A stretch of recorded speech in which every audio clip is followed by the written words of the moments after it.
All right, I'm live on the phone. Um, and then your viewers. Let's see, hold on, y'all.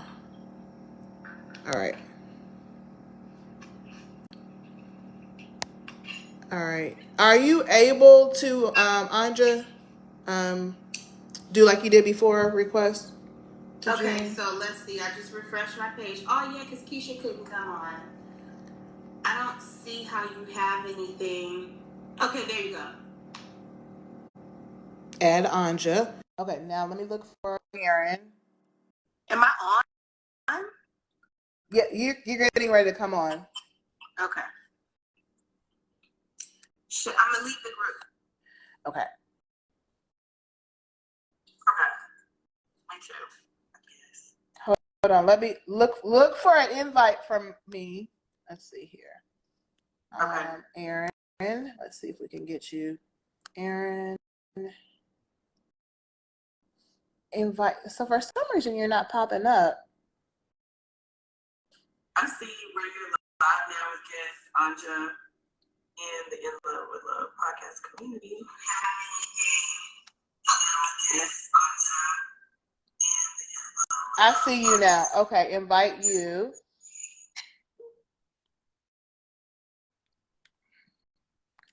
Is your Anja's your sound working?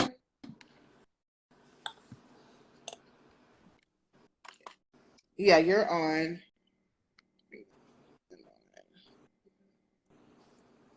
Is your sound working, Erin? Yeah, I can hear you. Can you hear me? Yes. Okay.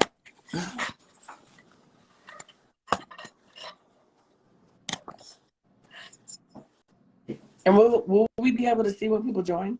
Is your Yeah, now we can see a live chat and stuff. Okay. Hold on just a second. Juanita said Juanita, you did it. Thank you, Juanita. I know that's right, Juanita. That's right. We appreciate you. Okay, y'all. Now, why is my sound acting cheap? Oh, no. There we go. It's better now. Okay. Okay, can y'all say something? Hey. That's perfect. Okay. I don't know if we could just, I don't know, but we said so much to the people as a recap. So guys, we were talking, it's their level of, we're right in the middle of it. We have our very own guest, Erin Jones, who's a licensed therapist, talking about the imposter syndrome. She's explaining it, defining it, and just talking about how it really, we were just saying it causes you to live below your very best, what you were created for and how you were created to live in the earth. As a person of purpose, as a person worthy of love, if we don't dare to do the work in this area. So I'm going to let her, whomever, jump in just so people can hear the recap. Can I ask again, Erin, because this was said in the other one, can you redefine or can you define again what the imposter syndrome is? Mm-hmm. Thank you. Yes, so imposter syndrome is characterized by when you are presented with opportunities, whether romantic, professional, anything that's going to encourage or increase your life, is that you deal with fear of failure, fear of, you deal with perfectionism. So sometimes imposter syndrome shows up as procrastination.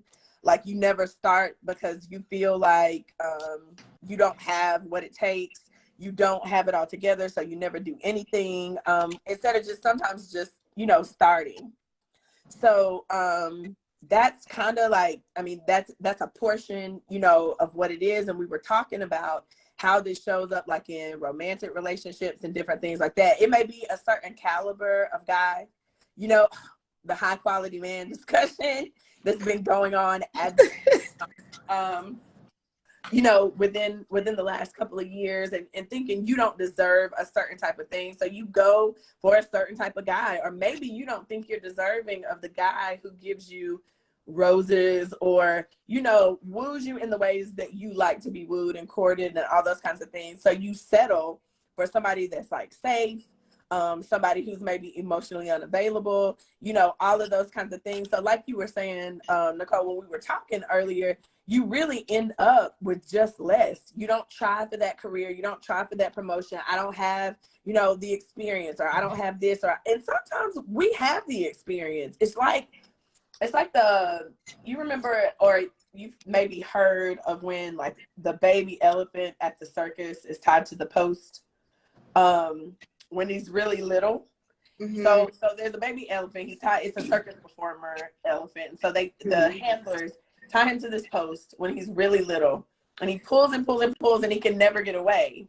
So even when he is to full size, weighing tons of whatever it is, you know, he weighs in tons at this point, and he doesn't even pull anymore because he does not think that he can get, you know, free of it when he could, you know, by all means do that. And sometimes what we were sharing earlier too is imposter syndrome. Those kind of things, those seeds can be planted in childhood, or they can be, you know, after the failure of a relationship or a failure of something in school or at work. And it just creates like this aversion for success or going to the next level because you don't feel qualified enough, good enough, or you're just afraid, you know, to fail. Yes. So, okay. What I love about this, and I already said this is for the people who are just coming on and just now checking out too. We already asked her if she would be our resident licensed therapist, so she'll be back. She's gonna come back often. But I was thinking about, because with the foundation of being in love, we have to be in love with ourselves first before we can try and be in love with friendships, romantic relationships, anything else. What I heard you say is that imposter syndrome is like the foundation, and the manifestations are limiting beliefs that we may have. One of the manifestations may be limiting beliefs. And I know that that's kind of like a popular term out there as well. So the idea like, okay, well, I can't really do this until, or when I can do this. When this happens, then I'll finally be. When I lose the weight, then this will finally happen. Perfect example, Anja. We're stepping out on faith, literally doing something we've never done, but we just feel compelled.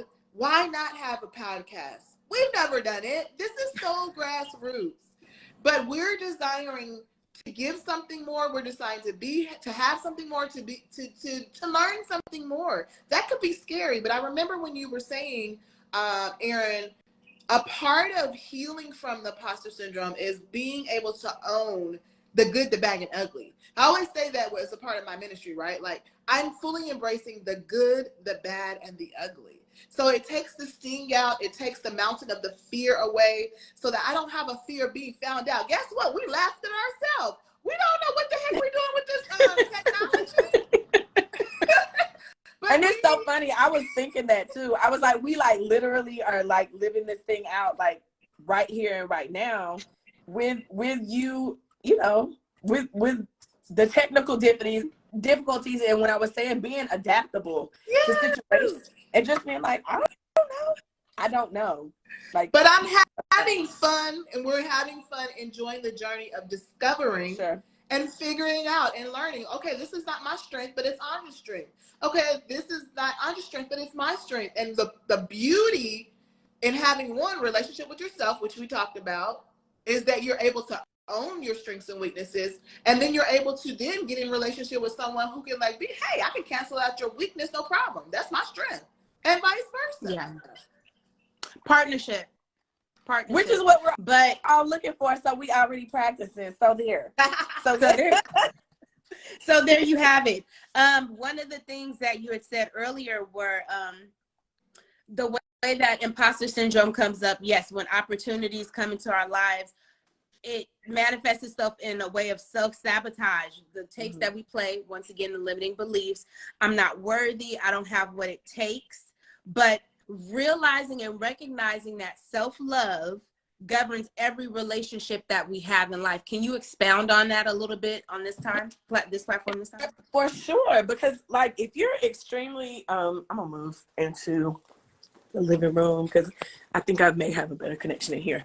But like in terms of what you said or what you were repeating that I said about it governing other relationships, it does, because when you're extremely critical of yourself, you're going to be extremely critical of your children, your partner. You're not going to give them grace. That is so good. Which we all need, like just to live and just to make it.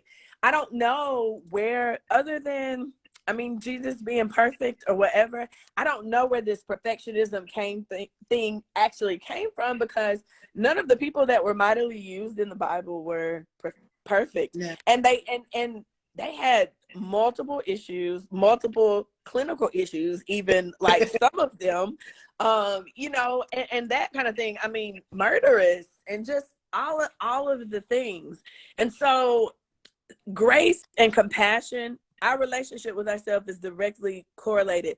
If you have someone, for example, like in a parenting role, like a mother who is a perfectionist, anxiety is based in like control. Like, I want to control this situation, and not like a witch, not like a mean, not like, even sometimes it's just, I need to control this situation. I need to keep this safe. I need to appear perfect, or I need to do this or whatever. When you have mothers like that, you have very anxious children, because they're going to deal with perfectionism in some type of way, dealing with their inadequacies. And that's kind of like how the enemy keeps us like in this cycle, because that's what it is. I mean, essentially families are cycles, teaching and cycle breakers. Like, that's a lot of work when you're changing, like trying to change like the whole trajectory of a family, of a lineage, of all of that. And so even when you don't mean to do it, like there are things I said I'd never do to my daughter. Girl, please. I definitely did. You know what I'm saying? I didn't make a habit of it, and I would have to apologize if it were something that was, you know, really bad or bad enough, just to let her know that. And that set me free a lot in my parenting, even in her, because I was very anxious. My mother was very much an authoritative parent. So I would be on pins and needles. I got to make all A's. I got to do this. I got to do that. Sucky stomachy. I mean, like, just anything, just all of these different little things, trying to manage them in my mind as a young girl. And I just was like, man, that was stressful. I don't want to stress my kid out. You know what I'm saying? But there would be times where I would get tightly wound. And because that was what I could most easily, like if I was stressed, I could most easily access that emotion or that, you know, parenting skill or whatever. That's what I would use. And it wouldn't be, you know, the outcome for which I had hoped. So then when I didn't perform the way that I should, I had to tell my daughter, you know what, I missed it on that. I was wrong. I shouldn't have accused you of that, or I should have talked to you about that, or whatever the case. And the more we've got to start extending like grace to ourselves. You don't have to be 100% healed to be loved or whatever, because if that's the case, it's a lot of people that shouldn't be married if that's the rule, honestly. Can I jump in? I'm going to interject. Let's just pause for a minute, because that is a powerful, profound thought, and controversial, especially when you start talking about the church, because sometimes in the church, we are educated and taught, oh, you got to be 100% whole, and you got to be, you know, and is that realistic? Will we ever be 100% whole until Jesus comes? I'm not sure. But Anja did a great job explaining that there is a level of a wholeness, and there's a level of humility in just accepting who is the one that will maintain showing us. He talked about showing us. He'll bring it up to you. Oh, you know what? You got a little bit of pride right there. Okay, you slipping because you're doing this. Like, and then he's like, okay, Lord, well, help me work on that. And he will, if you're willing to do the work. But at the end of the day, like you said, realistically owning, you don't have to be, I think what Anja, you said this, didn't you, that a lot of people equate wholeness with perfection. And that is a falsehood. Right. Yeah. Yeah, you know what?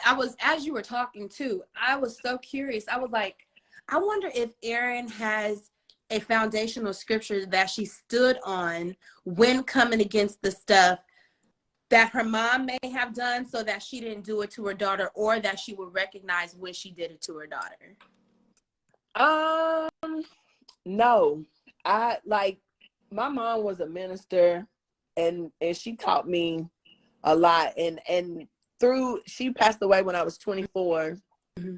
And through that, I had to work through a lot of my issues with my mom, and she was dead. You know what I'm saying? Yeah. Because we all, I think, kind of go through that, like, part.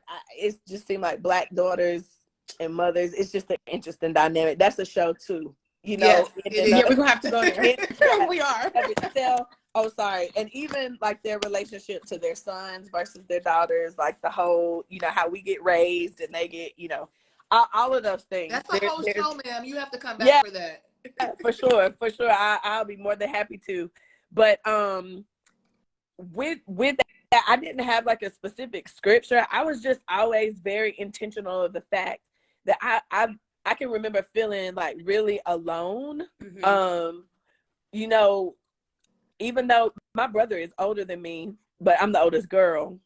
And so I just remember, like, I couldn't talk to her about things, or when I would try to be honest and say, I just want to go to the party, the response wouldn't be good. I'd be like, okay, well, I'm back to my bag of lies then, because I'm going, you know? So I never wanted Madison, you know, to feel alone like that. Even when I got pregnant with her, I was terrified. And then it was like, once I told her, it was like we were the best of friends. I said, man, where have you been? I needed you since I was 15. Often. No, that is something I hear so often within the community. It's like when they're so scared to tell their mothers, it's easier to tell the fathers, but they're so scared to tell their mothers, then it's either they're the best of friends or they become enemies. But then when the baby comes, they become the best of friends. Like, I need us to not have that anymore. But in order to not have that, the moms have to work through their stuff. Yeah. Like I didn't even know what my period was when I got it. Like, we didn't have any conversations like about things like that. And so do you know what when you all are talking, what this reminds me of culturally? Because I love a good movie. So if you think back to Woman King, I don't know if you've seen it. I did not. Spoil it if you haven't seen it. Have you seen it, Erin? I have not.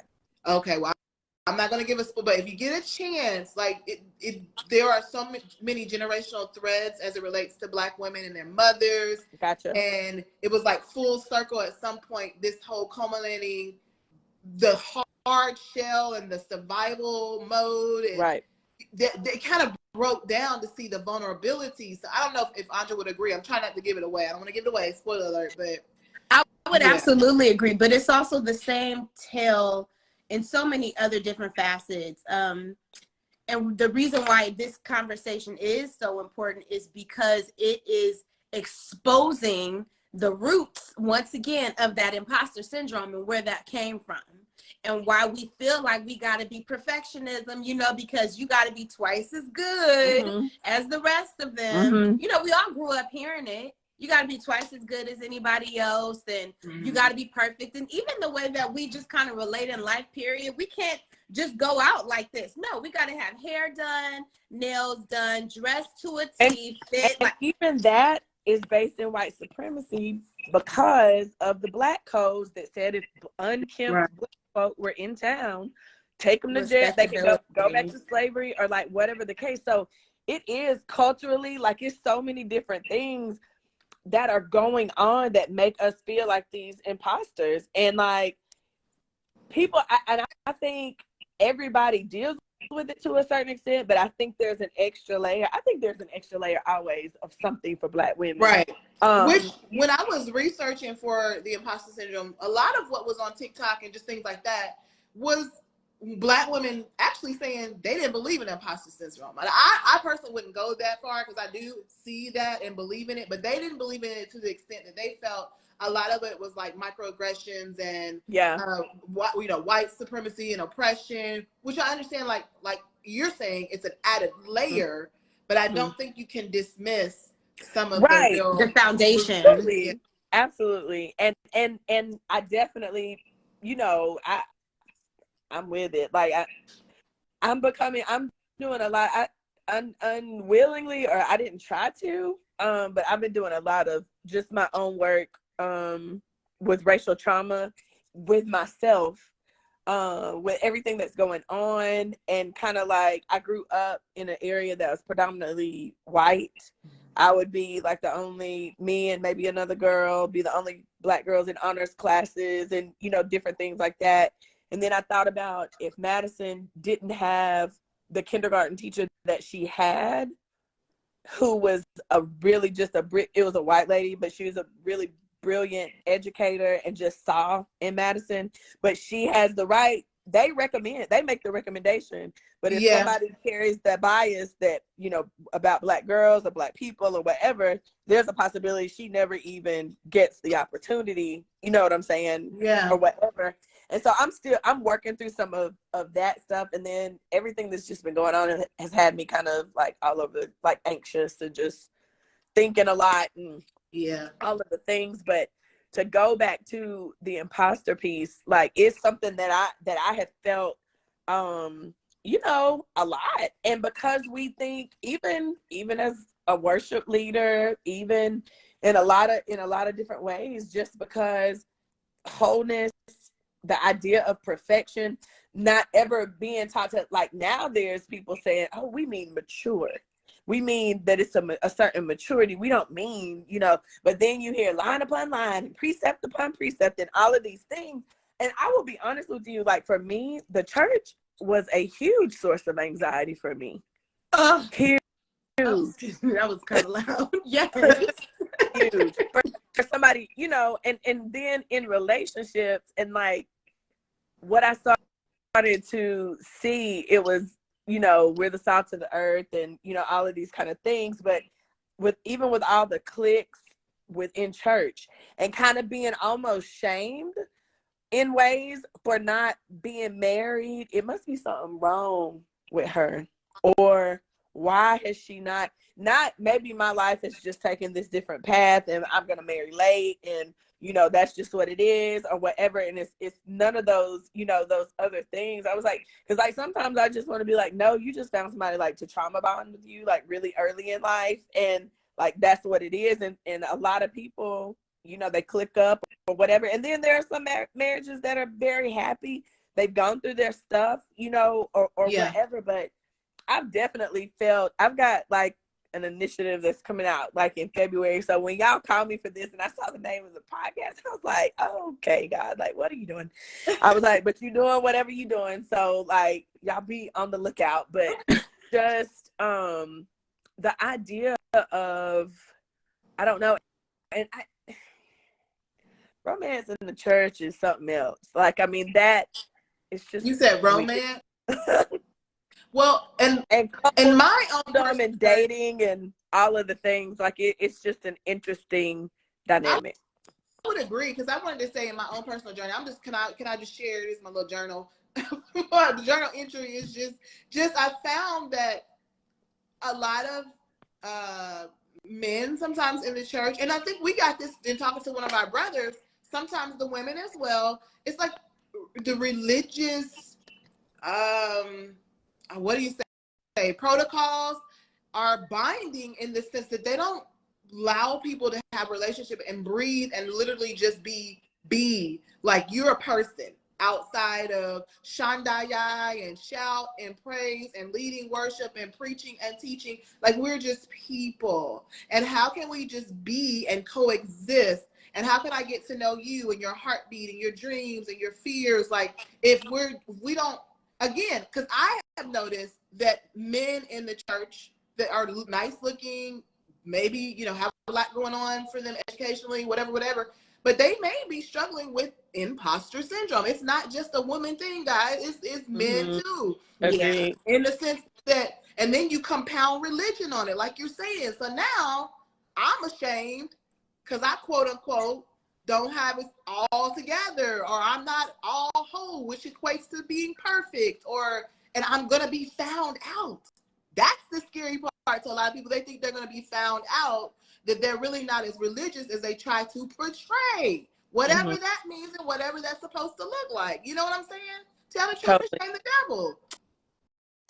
Wow, this is such a good conversation, but we're not going. We're gonna reel it in. Erin, can you give us one thing that is foundational, and it doesn't have to be everything, just one thing to leave the viewers with to start to move the needle away from imposter syndrome? It would definitely be the perfectionism piece. Like, it doesn't exist. It is an illusion. Think of life, think of all of the things as like filters. Think about how many times you've curated an experience, you know, to make something look, oh, we're having so much fun, or oh, and maybe you really were, or whatever, but just think about how you can dress things up to make them appear a perfect way. When DJ Twitch completed suicide, that broke my heart. Like, it was so sad to me, and to the outside world and to the naked eye, he looked like a happy-go-lucky kind of cat, you know.